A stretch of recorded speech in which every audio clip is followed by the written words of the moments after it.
Hare Krishna guys, welcome or welcome back to this channel. I hope you all are doing good. So this video going to be a very much informative for you all guys, because in this video I'm going to share what are my plans to score good in pre-boards and boards too, and how my Decembers look like. मेरे क्या plans है, मेरी क्या strategy है कि मैं इन last 31 days को 2024 के कैसे utilize करने वाला हूँ, how my December going to looks like, वो सारी चीज़ें मैंने इस वीडियो में शेयर करी है। मेरी प्री-बोर्ड की डेट शीट आ गई है, सो वो भी मैंने बताया है। सो वीडियो को भाई एंड तक ज़रूर देख के जाना। सो भाई ये व्लॉग मैंने बनाना शुरू कर दिया था सुबह से ही। आज मैं उठा था भाई सुबह 7:30 बजे। उठने के बाद मैंने अपना बेड बनाया, पानी पिया, फिर मैं चला गया था नहाने के लिए।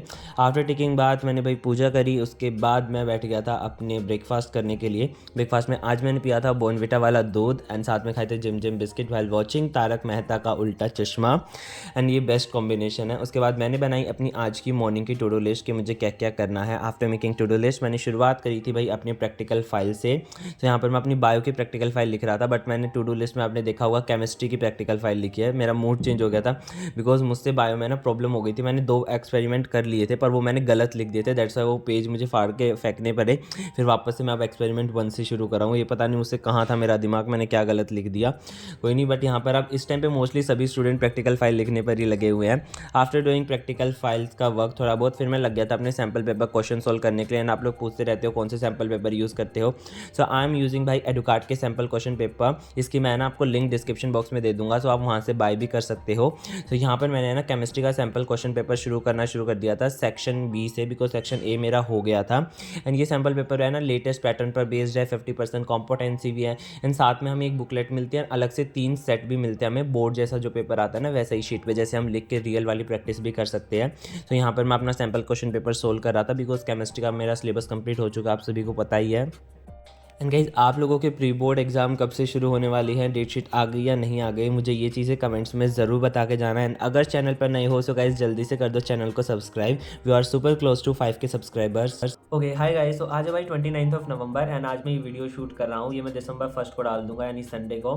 सो बिना किसी देरी के टॉपिक पर आते हैं। So topic is board exams and pre boards. So और मैं दिसंबर को कैसे क्या प्लान करने वाला हूँ, how my December looks like, जैसा मैंने सोचा है। काफ़ी कुछ करने को सोचा है, वो तो दिसंबर के एंड पे पता चलेगा कि मैं क्या कर पाया और क्या मैं नहीं कर पाया। बिकॉज यार अकॉर्डिंग टू मी, मेरा मानना है कि हमारे पास बोर्ड एग्जाम्स के लिए बस 1 महीना रहता है, which is December only. Because जनवरी हमें नहीं पता चलेगा कब और कैसे निकल जाएगा। प्रैक्टिकल्स भी हैं, प्री बोर्ड्स के राउंड 2 भी होंगे, 3 भी होंगे एंड 4 भी होंगे। काफ़ी सारों के 4 राउंड भी होते हैं, 3 भी होते हैं, कुछ के मोस्टली 2 ही राउंड होते हैं प्री बोर्ड्स के। एंड आप लोगों के कितने राउंड होने वाले हैं प्री बोर्ड्स के, let me know in comment section. मेरे पर्सनली 2 राउंड है, विच इज़ एक दिसंबर में और एक जनवरी में है। सो उसके अंदर हमारे प्रैक्टिकल्स भी होंगे, उस वो भी बहुत ज़्यादा टाइम कंज्यूमिंग होंगे। कुछ बच्चों की प्रैक्टिकल्स आ जाएंगे, वो भी करनी पड़ेंगी, वाइवा की भी प्रैक्टिस करनी पड़ेगी, ठीक है। और साथ में हमें प्री बोर्ड्स के लिए पढ़ना है और सैम्पल पेपर भी उस टाइम पे सोल्व करेंगे। सो हम ये चीज़ सोच के नहीं चल सकते कि जनवरी में हम बचा हुआ सिलेबस या 1-2 चैप्टर अभी छोड़ देते हैं, दिसंबर में इतना इतना कर लेंगे और बाकी का हम जनवरी में देख लेंगे। जनवरी का ऐसे तो लो ही मत भाई कि हम जनवरी में कुछ कर लेंगे। कोशिश करो कि 31 दिसंबर तक हम प्रिपेयर हो जाए कि हाँ अब हम रेडी हैं बोर्ड एग्जाम्स के लिए, बस अब थोड़े बहुत सैम्पल पेपर सोल्व करेंगे अब हम। तो मेरा मानना तो यही है, मेरी कोशिश यही रहेगी कि मैं इन सारी चीज़ों को ऐसे ही करूँ कि मैं दिसंबर में कोई चैप्टर टॉपिक अपना बैकलॉग में ना रखूँ, कि मैं ये चीज़ें जनवरी में या फिर फरवरी के स्टार्टिंग के फर्स्ट 15 डेज में मैं कर लूँगा। बस मुझे प्रिपेयर होना है कि मैं दिसंबर के एंड तक सारी चीज़ें मेरी हो जाए। तो मैंने अभी वीडियो बनाने से पहले कुछ 15-20 मिनट का टाइम निकाल के मैंने कुछ चीज़ें लिखी हैं पेजेस वगैरह पे, वो सारी चीज़ें मैं अभी आप लोगों के साथ शेयर करता हूँ बारी बारी। ओके गाइस, तो जैसे मैंने नवंबर के लिए अपना DIY कैलेंडर बनाया था ना, सेम एज मैंने अपना दिसंबर के लिए भी कैलेंडर बना लिया। बिकॉज कहीं ना कहीं it increase my productivity. Because अपने आप अंदर से आता था भाई अनुराग पढ़ना है, चाहे 1 घंटा पढ़, अपना दिन बर्बाद नहीं करना है, क्योंकि उस पर तुझे क्रॉस लगाना है कि हाँ दिन अच्छा गया है, दिन में कुछ पढ़ा है मैंने, अपना यूटिलाइज करा है, डे बर्बाद नहीं करा है। तो कहीं ना कहीं it helps me a lot, that's why मैंने अपना दिसंबर का भी सेम DIY कैलेंडर बना लिया है। सो हमारे पास भाई ये लास्ट 31 डेज हैं फॉर आवर बोर्ड एग्जाम, जिसमें हमें अपना सिलेबस भी कंप्लीट करना है, हमें अपने प्री बोर्ड्स भी देने हैं, थोड़े बहुत जो टॉपिक्स रहते हैं किसी भी चैप्टर में या फिर किसी सब्जेक्ट में हमारे चैप्टर्स बचते हैं वो सभी हमें इसी में कंप्लीट करना है। हमें लाइक इन्हें हम वेस्ट नहीं जाने दे सकते एक भी दिन, हमें अपना बेस्ट देना है इन दिनों में। एंड अगली चीज़ भाई, मेरी प्री बोर्ड की भी डेट शीट आ चुकी है। तो here is my pre board date sheet. So शुरू हो रहे हैं भाई 13 दिसंबर से। ये राउंड 1 है मेरा प्री बोर्ड का, जो कि दिसंबर में होगा। राउंड 2 मेरा जनवरी में होगा। आई डोंट नो कब होगा राउंड 2 जनवरी में, बट जैसे ये मेरे राउंड 1 के एग्जाम खत्म होंगे प्री बोर्ड्स, उसके कुछ दिन बाद मुझे राउंड 2 की डेट शीट मिल जाएगी, तो मैं आपको अपने ब्लॉग में बता दूंगा। तो ये वाले मेरे शुरू हो रहे हैं भाई 13 दिसंबर से 18 तक चलेंगे। तो 13 को है मेरा फिजिकल एजुकेशन का, 14 को है बायो का, एंड फिर 15 का आ जाता है संडे, देन 16 को फिजिक्स का, 17 को इंग्लिश का और 18 को केमिस्ट्री का। सो ये मेरी प्री बोर्ड की डेट शीट है। मेरे पास सब्जेक्ट है भाई physics, chemistry, biology, English, physical education and music. तो अब म्यूजिक की रही कि मेरा क्या सिलेबस है म्यूजिक का, या फिर म्यूज़िक के मैं एग्ज़ाम क्यों नहीं दे रहा, बिकॉज लोकल कोचिंग म्यूज़िक का एग्ज़ाम नहीं देती है। और मैं लोकल कोचिंग में ही टेस्ट दे रहा हूँ, बिकॉज मैं नॉन अटेंडिंग हूँ। मैंने अपनी टेस्ट सीरीज ज्वाइन कर रखी है, जो लोग नए हैं जिन्हें नहीं पता है। सो म्यूज़िक का क्या है भाई, मेरे पास कल मैम की कॉल आई थी कि स्कूल में आ जाओ आप एक दिन, एंड आप जो नोट्स वगैरह है ना, नोट्स मिल गए, बिकॉज इसी टाइम पे हमारे स्कूल वाले नोट्स देते हैं म्यूज़िक का जो भी सारा सिलेबस है। सो वो नोट्स में लेके आऊँगा और वो सारा के सारे हमें याद करने हैं। लाइक एक तरीके से भाई मैं रट्टा मारता हूँ म्यूज़िक का। मैंने 10th में भी रट्टा ही मारता, बिकॉज म्यूज़िक मेरे सिर के ऊपर से जाता है, समझने वाली चीज़ बिल्कुल भी नहीं आती मुझे, वो बिल्कुल समझ नहीं आती। दैट्स वाई उन नोट्स का बस मुझे रट्टा ही मारना है। अभी मैं एक दिन जाऊँगा भाई स्कूल में, तो अपना वो म्यूज़िक के नोट्स वगैरह लेके आऊँगा, जो भी उन्होंने प्रिंट निकाल देते हैं, फिर वो स्टेपल करके हमें दे देते हैं। तो जब भी मुझे पता चलेगा कि मेरा म्यूज़िक का क्या क्या सिलेबस है, क्या क्या चीज़ें मुझे याद करनी है, पूरा दिसंबर ही निकल जाएगा मुझे वो याद करने में। बिकॉज एक तो एकदम से नया सब्जेक्ट आ गया म्यूज़िक, लाइक अभी तक कोई नहीं पढ़ा था। अभी सारे सब्जेक्ट का सिलेबस मेरा मोस्टली कंप्लीट हो गया। फिजिक्स कहीं ना कहीं मेरी रहती है भाई कंप्लीट हो गए हैं सारे चैप्टर, बट कहीं ना कहीं कुछ कुछ टॉपिक्स मेरे रहते हैं, तो मैं उन्हें अभी करूँगा दिसंबर में। एंड एकदम से भी नया सब्जेक्ट में मुझे पूरा करना है म्यूज़िक, बिकॉज म्यूज़िक ऐसा सब्जेक्ट है भाई, उसमें कुछ टेबल्स ऐसी होती है, कुछ कुछ टॉपिक की टेबल होती हैं जो बिना पढ़े बिना लिखे हम उन चीज़ों को याद नहीं कर सकते हैं। वो पढ़ने से याद नहीं होंगी, वो मुझे लिख लिख कर प्रैक्टिस करनी होंगी। वो टेबल्स एकदम से याद नहीं होती है। मे भी दिसंबर में भी पूरा ना हो पाए मुझसे वो टेबल्स, बिकॉज वो मैं भूल जाऊँगा। लाइक थोड़ी हार्ड होती हैं, फॉर मी बहुत हार्ड है म्यूज़िक की वे टेबल्स, तो उन्हीं में प्रॉब्लम आती है। अदरवाइज 30 मार्क्स का होता है हमारा रिटर्न का एग्जाम, बोर्ड का पेपर जो म्यूज़िक का रहता है, उस 30 मार्क्स में मोस्टली वो टेबल ही दुखी करती है, और तो सारी चीज़ें हो जाती है। अगली चीज़, मैंने एक तरीके से अपना प्रैक्टिकल का डेट शीट का कॉलम बना, ये मैं अपना पेश करूँगा। एंड सेम एज मैंने ऐसा अपना बोर्ड्स का भी बना लिया है, तो ये चीज़ें मैं अपनी अभी स्टडी डेस्क के आगे लगा लूँगा, जैसे ध्यान में रहे कि हाँ अनुराग पढ़ना है, दिन वेस्ट नहीं जाना चाहिए।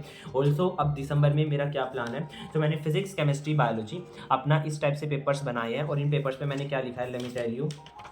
एक मिनट, ये वाला उठाते हैं। हाँ, केमिस्ट्री, फिजिक्स, बायोलॉजी, तो सबके मैंने इस तरीके से अपने चैप्टर के नाम लिख लिए। उसके आगे मैंने कॉलम बनाया है, एक एल का, एक एन का, एक आई का और एक एस का। एल मतलब लेक्चर, मुझे कोई भी वन शॉट लेक्चर या माइंड मैप लेक्चर जिसमें जल्दी से क्विक रिवीजन हो जाए मुझे उस चैप्टर का, वो मैं चैप्टर देख के करूँगा कि किसमें मुझे वन शॉट देखनी है, किसमें मुझे माइंड मैप वाला देखना है, किसमें मुझे क्विक रिवीजन का देखना है। फिर दूसरी चीज़ एनसीईआरटी की मैं रीडिंग लूँगा। देन उसके बाद क्वेश्चन। देन आई मतलब है इंपॉर्टेंट क्वेश्चन जो कि लेक्चर रहते हैं ना यूट्यूब पे, वो। एंड एस मतलब सैम्पल पेपर्स। सो यार गाइस, ये सब कुछ सोचा मैं एक बार आपको डिटेल में भी बता देता हूँ कि लेक्चर देखने के बाद है ना एनसीईआरटी रीडिंग लूँगा, और एनसीईआरटी रीडिंग के साथ जो क्वेश्चन रहते हैं ना एनसीईआरटी के, जैसे कि एग्जांपल्स हो गया, फिर बैक एक्सरसाइज के क्वेश्चन होगा, वो मैं रीडिंग के साथ साथ ही कर लूँगा, जो थोड़े बहुत रहते हैं। अदरवाइज एग्जाम्पल तो मैं साथ साथ रिवाइज कर ही लूँगा अगर रीडिंग ले रहा हूँ तो। अगली चीज़ है इंपॉर्टेंट क्वेश्चन और मोस्ट एक्सपेक्टेड क्वेश्चन की, जैसे हमें वीडियोज नहीं देखने को मिलती है चैप्टर वाइज की, इस चैप्टर के मोस्ट एक्सपेक्टेड क्वेश्चन या फिर मोस्ट इंपॉर्टेंट क्वेश्चन, जो 15-15-20 मिनट के वीडियोज होते हैं जिनमें केवल क्वेश्चन करवाते हैं। सो ये भी मेरी लिस्ट में है कि मैं अगर टाइम मिल जाता है तो मैं हर चैप्टर के ये भी देखने की कोशिश करूँगा। अगली चीज़ सैम्पल पेपर, जो हम सभी करने वाले हैं। तो सैम्पल पेपर जैसे जैसे जिस चैप्टर का भी मैं करता जाऊँगा तो मैं उसके आगे टिक लगाता जाऊँगा। ये पेजेस मैंने सभी चैप्टर्स के बना लिए अपने, फिजिक्स के भी, केमिस्ट्री के, बायो के, फिजिकल एजुकेशन और इंग्लिश के। म्यूजिक का नहीं बना, बिकॉज म्यूजिक में मुझे बस उन नोट्स को याद करना है, रटना एक तरीके से। एंड अगली चीज़ भाई, आप में से ना काफ़ी सारे पूछते रहते हो कि हमारा सिलेबस पूरा नहीं हुआ है, सो हम क्या करें। भाई अगर सिलेबस पूरा नहीं हुआ है, अगर आप अभी सिलेबस स्टार्ट कर रहे हो, आप में से काफ़ी सारे कि हमने अभी दिसंबर में या नवंबर में स्टार्ट करा है, तो अगर आप अभी शुरू कर रहे हो ना, सो प्लीज़ डिटेल के थ्रू तो नहीं हो पाएगा पूरा सिलेबस। अगर आप डिटेल लेक्चर देख रहे हो तो आई प्रेफर भाई कि आप वन शॉट देख सकते हो, उन लेक्चर्स का आप वन शॉट देखो एंड वन शॉट के थ्रू जाओ, तो सिलेबस कंप्लीट होने के चांसेस है दिसंबर के एंड तक। तो अगर सिलेबस रहता है एंड पेपर भी आ रहे भाई, प्री बोर्ड भी आ रहे हैं, पूरा सिलेबस होगा प्री बोर्ड में, तो ट्राई करो कि आप उन चैप्टर्स को फटाफट वन शॉट के थ्रू कंप्लीट कर लो। एंड क्वेश्चन प्रैक्टिस में थोड़ा सा और ज़्यादा ध्यान दे रहो, एंड टेंशन वगैरह लेने की जरूरत नहीं भाई, जो होगा अच्छा होगा, बस अपना बेस्ट देते रहो, अपने लाइक कमी मत छोड़ो कि हाँ हमने वो रह गया, अपनी तरफ से बेस्ट रखो कि हाँ भाई हमने ये सारी चीज़ें करी है। तो ये सब कुछ था भाई मेरा कि मैंने दिसंबर इस तरीके से प्लान करा, ये सारी चीज़ें मैंने आप लोगों के साथ शेयर कर दी है, आप लोग पूछते रहते हो इसलिए। एंड या लॉट्स ऑफ लव एंड बहुत सारी विशेष, अपना बेस्ट देते रहो, एंड या आगे का व्लॉग एंजॉय करो। ओके गाइस, तो यहाँ पे मैंने शुरू कर दिया था अपना इवोल्यूशन वाला चैप्टर रिवाइज करना शुरू, बिकॉज ये वाला चैप्टर मेरा हो गया। एक तो ये इवोल्यूशन वाला चैप्टर, एक वो डिजीज़ वाला चैप्टर, इन दोनों चैप्टर्स में इतना सब कुछ है याद करने को, लाइक ये दिमाग घुमा देते हैं चैप्टर जब भी पढ़ने बैठते हैं, तो इसलिए ये बिना लिखे तो ये याद होते नहीं है, बिकॉज इसमें काफ़ी सारी चीज़ें हैं जो याद करने के लिए, इसलिए मैंने अपनी रफ नोटबुक में साथ साथ में बहुत छोटा छोटा लिख रहा था। जब भी मैं इस टाइप से कोई भी चैप्टर रिवाइज करता हूँ ना बायो का, तो मेरा 1 पेज नोट्स लाइक बन के तैयार हो जाता है, जिन्हें मैं लाइक अपने एग्जाम के पहले भी रिवाइज कर सकता हूँ, बिकॉज एक पेज पे वो मैं पूरा चैप्टर लिख लेता हूँ, बहुत छोटा छोटा करके मेन चीज़ें। तो इस टाइप से आप भी रिवाइज कर सकते हो। एंड गाइस, टेलीग्राम पर फॉलो कर लेना, जिसकी लिंक आपको डिस्क्रिप्शन बॉक्स में मिल जाएगी, एंड इंस्टाग्राम की आईडी आपको स्क्रीन पे दिख रही है। एंड सेकंड चैनल को भी सब्सक्राइब कर देना, सारी लिंक डिस्क्रिप्शन बॉक्स में, उसे ज़रूर चेकआउट करके जाना। एंड गाइस, यहाँ पर मैंने शुरू कर दिया था अपना chapter number 2 which is the Tiger King की रीडिंग लेना इंग्लिश की एनसीईआरटी से, बिकॉज ये वाला चैप्टर काफ़ी इंपॉर्टेंट है। As we guys all know, मैंने जब सैम्पल पेपर देखे ना, लाइक मैं सैम्पल पेपर सोल्व काफ़ी टाइम से कर रहा हूँ अब तो इंग्लिश के, बिकॉज सिलेबस कंप्लीट हो गया, 1-2 हफ्ते हो गए मुझे सैम्पल पेपर सोल्व करते इंग्लिश का, उससे ज़्यादा ही हो गया। तो जहाँ तक मैंने देखा ना, टाइगर किंग के काफ़ी सारे क्वेश्चन आ रहे थे, दैट्स वाई मैं सोचा एक बार इसकी दोबारा से एनसीईआरटी रीडिंग ले ही लेता हूँ। एंड गाइस फिर हो गए थे मेरे आज के सारे टारगेट कंप्लीट। आज के लिए इतना ही, मिलता हूँ आप लोगों से अगली वीडियो में। अच्छा लगा हो तो लाइक कर देना एंड चैनल पर नहीं हो तो सब्सक्राइब कर देना। Stay tune and stay connected. Thank you guys for watching this video. अपना ध्यान रखो, बाय बाय, राधे राधे।